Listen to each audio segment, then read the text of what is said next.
ఈసారి మా ఆయన క్రాప్స్ అయితే బుక్ చేశారు ఆన్లైన్ లో. ఒకసారి తిందాం, ఒకసారి ట్రై చేద్దాం కదా అని చెప్పేసి. నేను కూడా ఫస్ట్ టైం అనమాట ఇది కుక్ చేయడము, అండ్ అది క్లీన్ చేయడం కూడా ఫస్ట్ టైమే.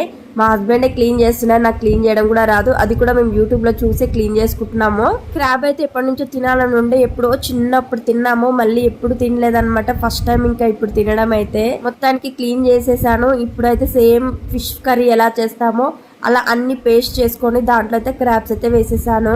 క్రాబ్స్ నుంచి ఇలా కొద్దిగా బబుల్స్ వస్తున్నప్పుడు మనం ఇప్పుడు చింతపండు పులుసు అయితే వేసేసుకోవాలి. ఈ ప్రిపరేషన్ అంతా కూడా నేను యూట్యూబ్ లో చూసే చేస్తున్నాను, నాకు అస్సలు రాదు క్రాబ్ చేయడము. అండ్ అంతే, కొంచెం దగ్గరికి అయిన తర్వాతకి కొత్తిమీరతోనే గార్నిష్ చేసుకోవాలి. ఇప్పుడైతే మా హస్బెండ్కి అయితే వేడివేడి అన్నంలో క్రాబ్ కర్రీ అయితే వేసిస్తున్నాను.